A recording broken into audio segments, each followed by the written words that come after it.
I was like, we could just cut this part out, like we don't have to like continue like, okay, here we go. You know what I mean? Yeah, I don't like it to be too formal. Yeah. So anyways, welcome back to the Commission Impossible podcast. My guest today is Melissa. Melissa is a top producing real estate agent. She's a runner. She's a content creator. She's a beekeeper. And she is an ADHD coach. Melissa, are you a salesperson? Yes, I'm a salesperson. Melissa, Is that a question? What? I ask everybody that. That's actually a really good question to start off with. And it's a yes. It is a yes. I have a problem, especially with people in our industry that don't like to call themselves a salesperson. I think that's negative. And I don't think of that at all. I think it's something to be proud of. I think sales skills are the most valuable skills. And that's why I made this podcast, because I want to talk about that stuff. Yeah. Next question. I agree with you. If I can kindly butt in there. Please do. I think oftentimes in our industry, we'll hear, I'm not a salesperson. I'm here for the people. And I don't know why you can't be both. Like it is at the end of the day, yes, I really want to work just for the people, but how are you going to do that if you don't market yourself? How are you going to do that if you don't show people that you actually know how to do your job? Yeah. And that they can trust you to get the thing that they want for you done. So yeah, and that comes a lot with the skills that you learn as being a salesperson. And I think it has a bad rap because when you think of salesperson, no offense, you think of a dirty car salesman.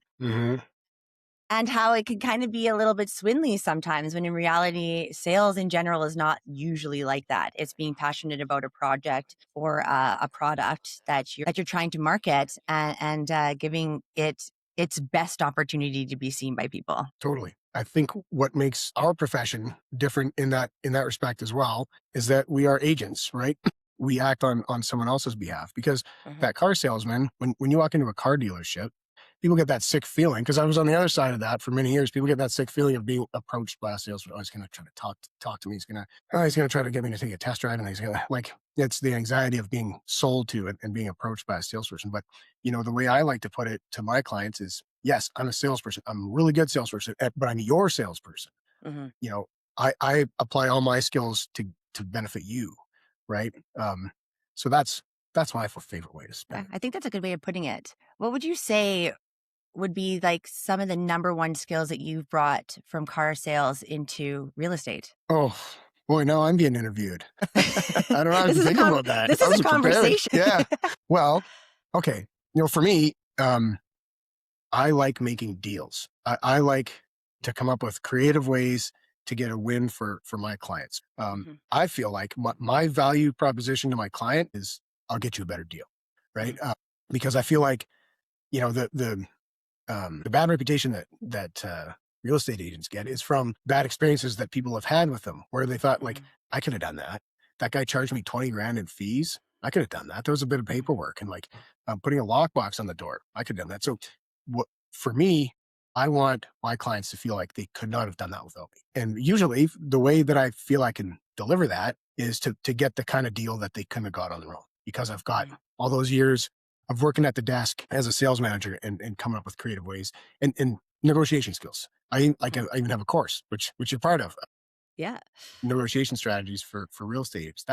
That's what I think I bring. I also, for my part, some people skills to be able to approach people and talk to people, which doesn't come naturally to me. I'm naturally introverted, which people are surprised to hear. I have to actively work at it to be able to introduce myself and start a conversation with people. It doesn't come naturally to me. So I guess I had to learn that stuff. I guess I'll give you one more. Dealing with difficult people. That's something I think I brought from my past career, is handling a difficult situation and just generally difficult people. I think that's my superpower, is that I can just handle someone who's difficult, speak to them as a person and figure out what the real issue is. So yeah, getting down to the bottom of the problem.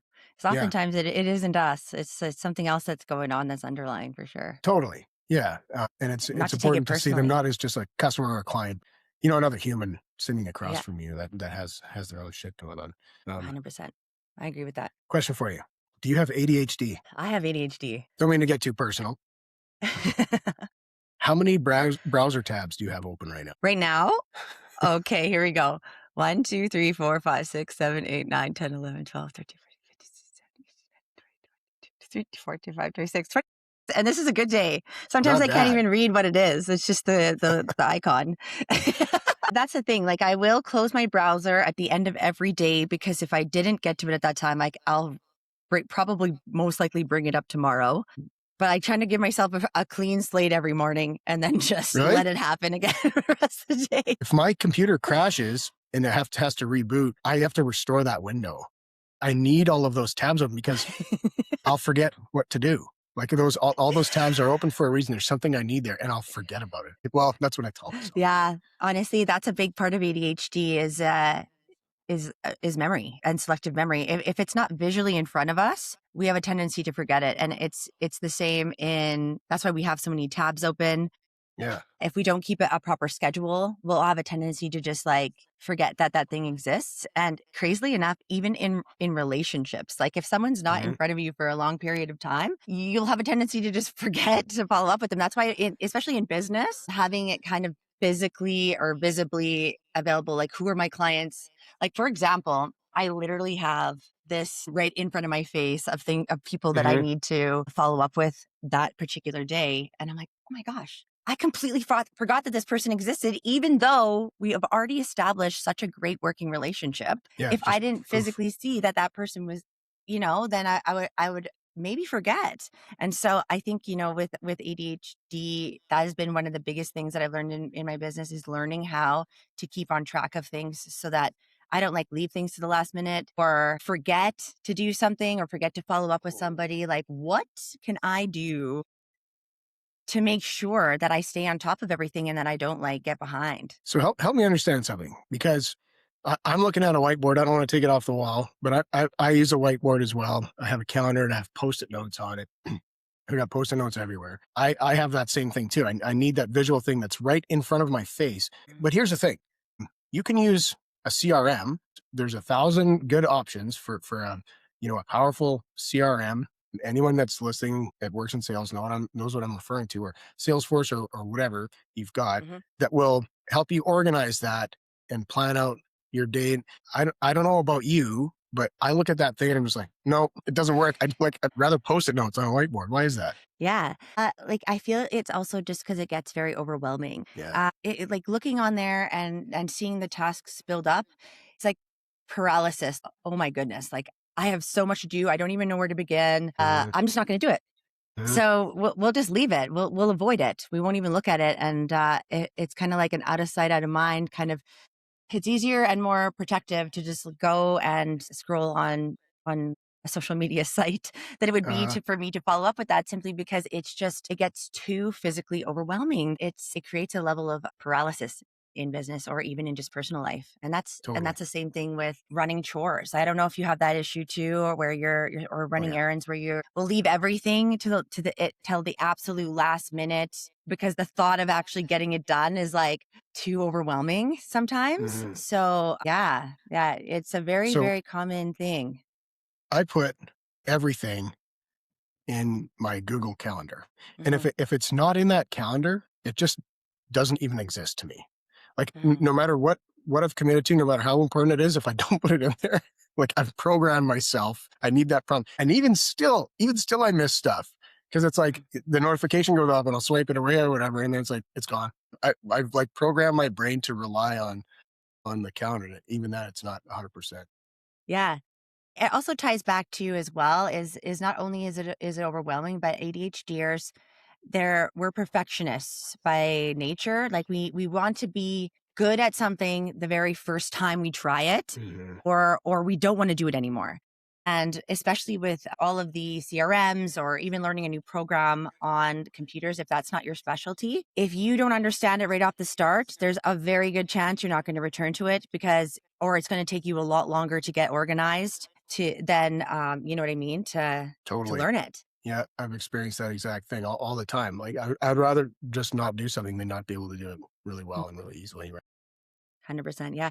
And like that's why hiring an assistant that actually can see those things for me has been super beneficial for my business because I actually started this career as an assistant Mhm. to an incredibly busy agent. And him and I are very alike in our personalities as we like being out there in front of people, problem solving, making moves. And it was like a huge learning curve for me to do the back end stuff, almost to the point where it was like almost painful for me to sometimes get these things done because I was like, this is not my specialty, but I was kind of like forced to do it. In hindsight, I'm just so thankful for that opportunity because it's allowed me now to help people that are working with me understand like kind of how I operate. But it was like really tough at the beginning because I am not like that's not my specialty is organization in like in the back part of the business world, like the paperwork and the you Right. know task Scheduling. management stuff. Yeah, Yeah. exactly. Like I can follow How my own long did it schedule, take but for us to get together to do this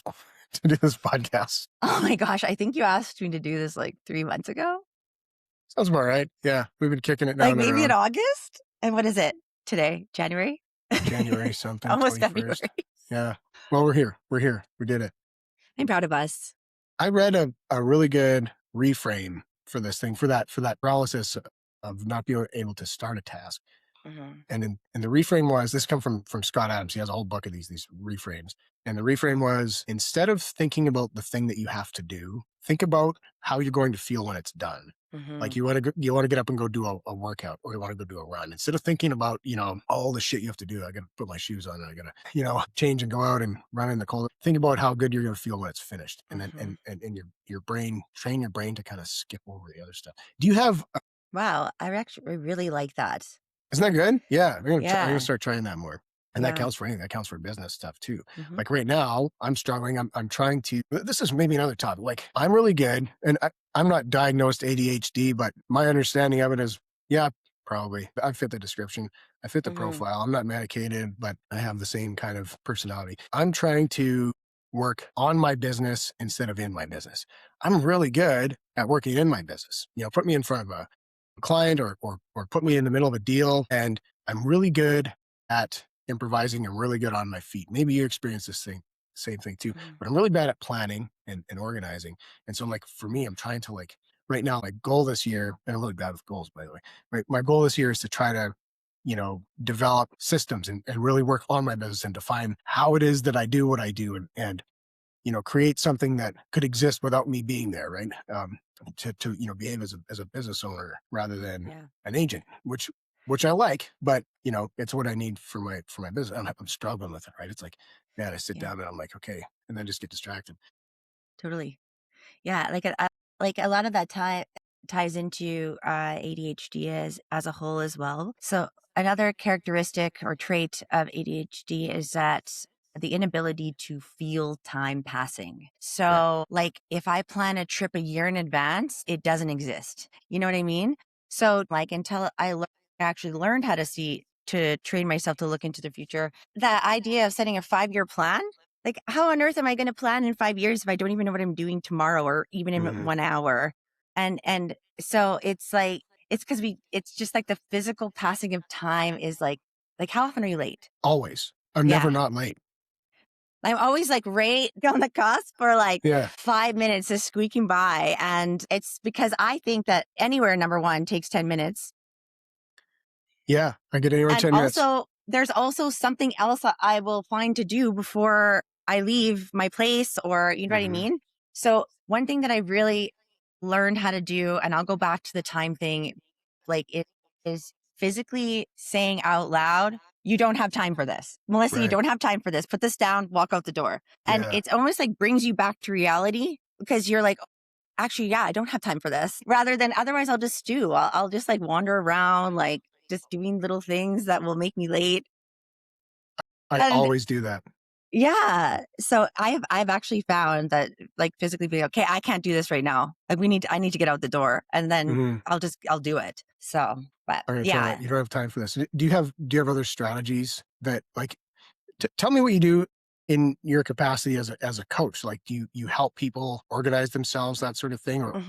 or create habits. Yeah. Like there's a lot of different ways that ADHD shows itself through in different people. There's the hyperactive where, you're like kind of just going from thing to thing. And a lot of it is mental. Like it's just a very loud place inside of a lot of our minds. And it's really responsible for a lot of the burnout. Like it's what makes us good at our jobs because we're so good at multitasking, but it's also very hard for us to compartmentalize and organize what is the most important thing that I should be doing right now. Rather, like putting my laundry away is just as important as, following up on a negotiation that I'm doing right now. Like, you know what I mean? Like, what's more important? Prioritizing. Even though that sounds silly, that we would think, of course, following up with your client would be most important. In the moment, it's not always like that.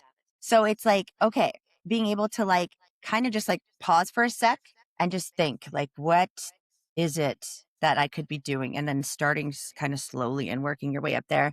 Because it all Right. depends on how it's going for somebody. And then, if they're feeling like they're falling kind of short, even though that's the worst word for it, they feel like that, even though it's not. It's like more understanding now how your brain works and why you're doing these things or why these things are happening. And then kind of proactive ways on which you can like start like micro changes to get those things happening. Do you know what I mean? Totally. So are you talking yourself through that stuff?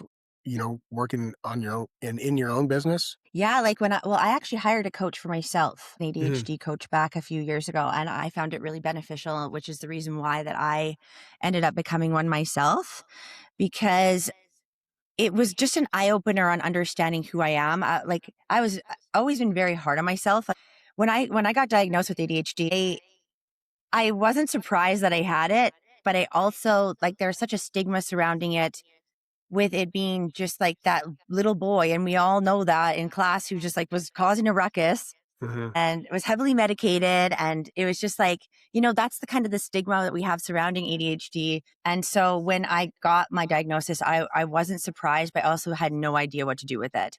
And so that was back in 2018. And it wasn't until like 2 years into running my own particular business that I was like, and somebody else's, that I was like, I actually am like really close to the brink of burnout because I can't do this. Like, I don't know what to do. I don't know how to organize myself. I was literally missing deadlines. I was forgetting about clients. Like literally they would call me standing at properties and I just forgot to meet them Hmm. and then feeling the shame Hmm. of not being able to get my shit together. Hmm. And it's just a spiral. It's like the same thing would happen all over. And then I would kind of get better. And then it would happen again. And I'm like, why am I like this? I'm such a bad person. I'm so bad at my job, blah, blah, blah. And then finally, when I hired my coach and we walked through some of the ways that my brain works and understood, this is why I can't understand, how to look into the future. And this is why I get upset and really emotional about things for no reason. You know what I mean? Like just like Right. understanding who I am and accepting that this is how my brain works. That was like my biggest breakthrough. And so that's what I do within my coaching is just little ways to like learn how to get acquainted with yourself with ADHD Right. and, how to move forward within your specific, situation. So something that you said in there is that, along with this, that there's certain things that you're really good at. What are some of those things that like people with ADHD are kind of exceptional at? And I have a question too. Like, why is it that uh, so many sales careers are full of people that seem to have this personality and seem to have this type of mind? Yeah. Is it because we're great at it, or is it because we fall into those roles because we can't do ordinary jobs? It's funny that you said that because there was a bunch of agents. We went out for trivia night a couple months ago, and one of the questions was, "What percentage of the world has been diagnosed with ADHD so far?" And like we looked around the table and we're like, "You have ADHD? Yeah, you too? Okay, yeah. Yeah, No, it's got to be like 98%." yeah, totally. So we put like 96%. And they're like, it's like 7 or 8% of the population of the world. And we're like, oh, because you're right. It does have that. Like oftentimes people with ADHD are in creative or entrepreneurial roles. because we have the ability to think outside the box. And, we're, like I said before, we're excellent problem solvers. We have the ability to think beyond a problem in order to get it solved. We're often don't really care what other people think. So the ability to be creative as an artist or a singer and just like kind of put stuff out into the world is a little bit easier sometimes, because we're not afraid to try something and Hmm. put ourselves out there just to see what would happen. Like stuff like that. A lot of times people say ADHD is a superpower. And in some ways I agree with that. In some ways I don't, because there is so many beautiful aspects to ADHD that deserve and need to be celebrated and brought out in each individual person. But it also can be very detrimental because like we feel highs like so greatly, but we also feel lows so greatly. Right. And we're constantly thinking ahead, like, and so we don't like really stop to appreciate like how far we've come. We're like, okay, we got to get here, here, here, here, here, and like we don't take compliments very well. Right. Well, there'll be like 200 good things that someone will say about me that I'm like, oh my god, that's so nice. And then one even like thought of a negative comment in my direction, and I'm like, well, that's it, I'm a failure. You know what I mean? Hmm. And it's crazy, like that way that things affect us so much. So it's very much comes down to our emotional regulation. And Hmm. did I even answer your question? 100%. Totally. Yeah. Totally did. Oh, So, yeah. okay, we got interrupted. Where were we? I think I was asking you what if I answered your question. Yeah, because I'd asked about like how do people with ADHD seem to be overrepresented in sales types jobs? Like, is it because this is what we're naturally good at, or is it because we can't really do anything else? Yeah. I think it's just that what we're naturally drawn to is being out and in the action and doing like quick paced things. Yeah, for sure. And it's funny because I do this podcast and I interview other people that work in sales, and it's always the exact same kind of people. Yes, exactly.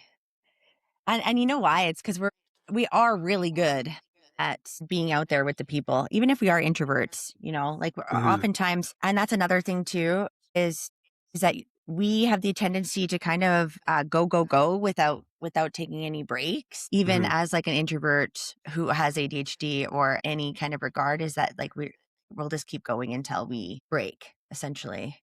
Right. Um, And then got to reset. yeah, which is not the most healthiest option, obviously. So let me shift gears a little bit.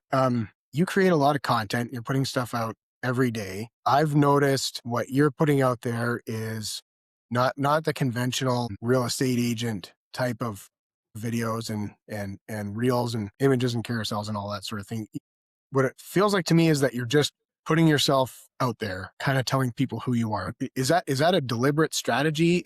How's that working for you? Yes, it is. So when I first started in this career and was working with that other agent, I was also in charge of the social media, and the just listed just sold things. They really were working for him in his business. But when I branched off and started doing my own thing, it just wasn't hitting the same way that it was working for him. And I was like, okay, I wonder why. And it gave me a lot of fatigue when I was trying to like get things going on social media, to the point where I just stopped doing it for 2 years straight. I didn't even post about my job at all. Mhm. It was just my personal account. And then every once in a while I would post something about real estate, almost because I, number one, was kind of afraid of what people would think of me being proud of my job, which is so wild to think about now. Sure. Yeah, but I was just like, well, what will people think of this post? And it would always to the point where I would just like not do anything at all. Like it was just easier for me to just fly under the radar. And then when I moved to Calgary and no one knew who I was like, okay, you know what? The only way that I'm going to grow a business here is if I get out and tell people that I exist. Right. Otherwise, if I'm sitting in my place going, oh man, I don't have any business. Like, why isn't anyone hiring me? Well, it's because no one knows who I am. So Hmm. I really got to start putting myself out there. And it came largely in play like last year was when I decided to put my full foot forward. And you actually had him on your podcast, but Derek Thistle. He did a podcast and he had mentioned at one point, and this is something that stuck with me right at the bat, is that when he started doing his social media, it took him like 10 months to finally see like results from it. Right. That's what I kept in the back of my mind every day I woke up and started doing this is in 10 months, if I don't see anything happening from it, then I will quit. But for now, I really got to get in and give it all I got. And Mhm. so I kind of just had to like get past the feeling of being perfect at everything I post and really just like push send. Like once something's done, put it out. And then if I don't like it, I can delete it. But most of the time it was well received. And through that, I started getting more comfortable with like bringing out my career because I love my career. And so I was like, why don't I just let everybody know that that's how I feel about it? And as time went on, I doubled my followers last year, but I was really taking a lot of different social media training courses and everything like that. And one thing that really stuck out to me is basically having the ability to bring my followers actually into my sphere. So it's one thing for them to be looking at my stuff, laughing at my stuff, enjoying my whatever I post. It's another thing altogether for them to sign up for something that they would find valuable enough for to hear from me again. And Right. so like I treat my Instagram as my business now. And the reason why I post so much about kind of what I'm doing or who I am is because I want people to feel like they know who I am before they even come in contact with me. I want them Mhm. to trust me before they reach out to me. I want them to feel like they can't think of anyone else they'd rather work with but me. And that's really it comes down with allowing people into my life and kind of just like being real about the things that are happening. Do you know what I mean? Mhm. And I find that that has been more beneficial. And I also started an email list too. And so that on the back end, I think I have 450 people had signed up this year through just different guides that I have put out for the city and stuff like that. And a lot of ways that that has been very beneficial just for staying in touch with people who are not only on my social media that who also kind of want to be a little bit deeper, that they want to kind of just stay in touch a little bit on a deeper level. So So your social media, would you consider that like kind of the top of the funnel? Like that's kind of the wider net that you're casting out to, as you described it, kind of pull people into your sphere? I would say yes. In a lot of ways, it has been. So I actually only started seeing results from my social media literally like 9 months after I started posting. So it So was that real. 10-month thing was pretty true. Yeah. And so now, like, I'll have people reaching out, just scheduling coffees and everything with me. I wanted my content to be easily digestible. Like, Mhm. hey, just a reminder, I'm out here, I'm doing this job. And if you'd like to get in touch and to find out more about what it would look like to work with me, then just please. You know what I mean? Right.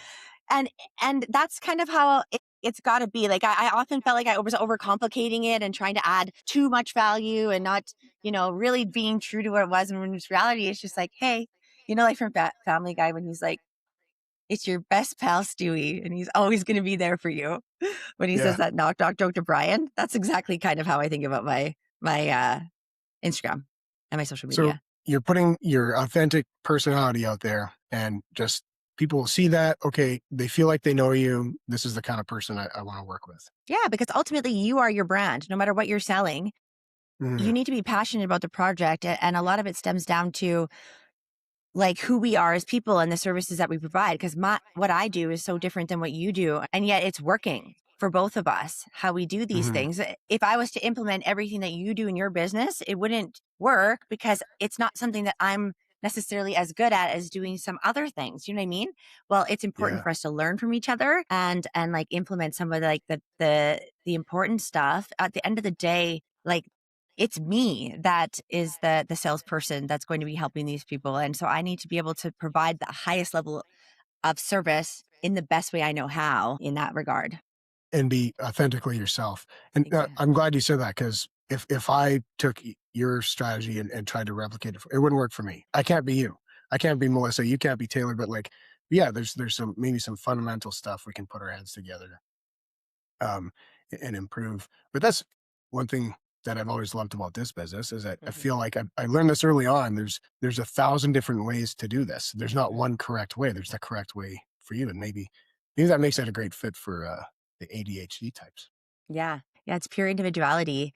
I've always been a firm believer that there's more than enough business to go around because everybody is unique and they're looking for a different type of person to help guide them through the experience. Like I think you had mentioned on either a podcast or through your training program how you had worked with somebody before who was very analytical, and you tried a tactic that would work for most people in terms of like an emotion based response. And they didn't Hmm. want that. They wanted something, cut and dry. They wanted to be able to like kind of focus on the different aspects. More And so, spreadsheets. like that's like that maybe potentially then that person needed someone who worked for them with numbers. And they Hmm. were able to find that and so that's kind of what I think about whenever I go to an interview or a coffee with a new client is not only do they want to work with me, but also do I want to work with them? Like Yeah. will our personalities be a good match for them to get the best possible experience in this business? Or is it possible that they would be better suited for someone else? It's a hard question to ask yourself because we wished we could, cater to everybody. But at the end of the day, like it's gonna not be the best choice to try and please everybody. You really got to find who works well with you, so that yeah, there's been some experiences, when I was earlier on in my career where I would just work with anybody, and it turned out to be a lot more detrimental to like my mental health and just like my general Hmm. well-being than I thought it would be. So just being able to like really realize that early on when you're talking to somebody that maybe they'd be better suited, and also just maybe you're introducing them to someone else. You're back. Oh my God. Yeah. Well, okay. I was saying too, I know that this is something we had just texted because my connection is so shoddy. But we have so much to talk about. We should just always do this. Yeah, we can make this a regular thing, and we can have our own podcast that we co-host even. Well, yes, because also I feel like, I've actually learned so much from working with you in the last year as well. Like we've done a lot of like business together, and I feel like there's a lot of things that maybe I think people deserve to hear about you as well. Well, thank you. It was actually weird having the microphone turned on me for once. Well, what about you? What do you do? I love that. But you know what? I sit here and record myself. I've recorded hours and hours of myself for that course. But that's something I don't put out in public because I think it's too valuable. But Yeah, it I is love to have those valuable. kind of conversations. I'm glad you're Shamelessly enjoying it. shamelessly plug the course here now. Yeah. Well, hey, this episode is brought to you by, what's it called again? By Elite Real Estate Negotiation. And you can find that course for only $97 for a lifetime membership at school, SKOOL.com/elite-real-estate-negotiation-8672. There you go. Melissa's a member. Highly valuable. I'm glad you think so. I've been getting some great feedback for it. Yeah. And I tried something new with content. And I got a few new subscribers this week. Oh, you did? Yeah. Yeah. Something seems to be landing. So I'm going to put a little more energy into that because I haven't really done much to promote it, but I Yeah, feel a little bit of momentum coming on. So I want to take that and run with it. totally. So we've had some tech issues here. We got cut off. We jumped back in, but what we were talking about is you were discussing finding the right clients that Mhm. fit your personality. And I had meant to ask, if you find yourself at the end of a client meeting and realize like this is not going to go well. These are not my people. Mhm.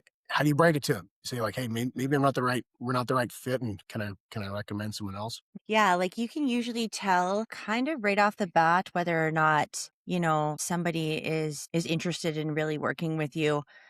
Uh And it's very important in these moments to always kind of take the high road. You never know who you're going to run into again in the future. And this comes in this business where they're working with another agent that maybe you're not getting along with, or even down into a client, any trade. Always just being kind and just polite when it comes to things like this, because you never know, who you're talking to. So basically, yeah, at the end of it, it's like, well, maybe we aren't better fitted for one another. Like for example, if I have a client that potentially specializes or wants to buy like a retirement home in Cochrane or something like that, or something that I'm not really specialized in, I might potentially just ask somebody else if they wanted to work on that with me. And then they could, and because they know what they're doing rather than me having to like guess all the way through. And it's like, I'm obviously good practice, but it's just, yeah. If it's not working out, if it's not somebody that you can work with, you can refer them out, or just simply,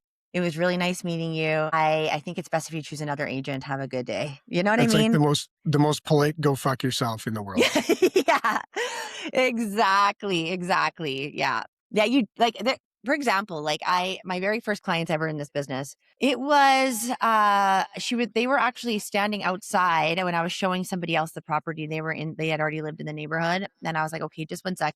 I'll bring you back in after I show them. And they ended up putting in an offer on this property that the people that I had been showing, they didn't want it. And it was like from the minute we got that offer accepted, like all hell broke loose. And I Mhm. spent the next 2 weeks just bawling after I would get off the Yeah. phone. It was such a horrific experience. I honestly thought, is it me? Like, am I not cut out for this job? And we finally ended up getting through it. We got everything done. They bought the house. Flash forward to a year and a half ago. They reached out. They had another property that they wanted to sell. And, Not everything today, was Satan. good. Everything was good up until, we got an offer. And then absolutely everything blew up. And it was the craziest experience that I've ever dealt with. But it was also a good realization that at the beginning, it wasn't me. Mhm. That, there are just some people that you're just not destined to be friends with in this career. And it was a very good lesson to me. I felt proud of myself, kind of for the way I handled things, but also, I stood up for myself very heavy in throughout that experience for my expertise and what I had found, what I've learned already in the last 5 years of doing this. I was able to be like, not taking anything more. Like, I didn't even cry a single time during that experience. Yeah. But yeah, it was a good showing of the involvement. And yeah, so always keeping that in mind. Like, if it's something that feels off, your intuition is always usually right. And it is okay to say no. And at the end of the day, you are serving that client by referring them to somebody that's a better fit for them, right? Exactly. That is a service you're doing for them, and you can have. If you manage a referral, you're going to get paid for that referral too. So, you're not doing it for nothing, but that is a service to them. Like, hey, I don't think I'm the right person for this. I know someone Yeah. who I think would you'd be in way better hands with in this particular situation. Like Yeah. in the car business, we have this joke. It works in real estate too. I don't recommend this, but we'd say, look, my broker says I'm only allowed to tell one person a year to go fuck themselves, and I don't want to waste it on you. That is hilarious. Yeah. I mean, I guess I probably in terms of like referring people out, I wouldn't necessarily do that very often. So Yeah. like if like for example, like with the Cochrane thing, that's only happened like one time. That was when I had first moved here. So we could probably cut that part out. But I would say like there is like some moments where you just know someone's going to be better suited for a different type of agent. Because Mhm. like the longer you're in this career, the more personalities you coming across. And there is someone out there for everyone. It's just not always me. Yeah. But you learn with time, you learn your limitations too, right? Mhm. Like, look, if I'm being honest, I know that I'm probably not the person you need for that particular market, for that particular product, whatever. Yeah. And it's the people who make the biggest noise at the beginning that will be likely the biggest time wasters and will Yeah. most likely not do anything in the end. And those are the people that you have to establish right up front, like you said, to Yeah. stand up for yourself and say no. And Yeah. I respect myself too much as a professional to take that kind of bullshit. And because the more you lay down and take it, the more they'll give it to you, right? Always, Yeah, always. exactly. 100%. Like, to be fair, I will try to help anybody who comes to me to the best of my ability. Like, I'm never just going to be like, no, sorry, I don't have time for you. Hmm. I will try to make this happen. If it just so happens that it's not the best fit, then a bridge will cross when we come to it. That's another thing to take note of. Yeah. Well, we've had a few hiccups in the recording today. I think I can stitch this together. I think we had a great conversation, and it's a good topic, and maybe we'll do it again because I think there's a lot Yeah. more to say about it. But I know you've Oh my got God. Yeah. you've got other appointments to get to, so I want to thank you for your time. Glad we could Yeah. finally get I feel like together. we just skimmed the surface of a bunch of stuff. Yeah, there's lots of good conversations to be had here. So Totally. we'll do it again sometime, and thanks for coming on. It was fun. Okay. Yeah. Thanks for having me. Have a good day. You too.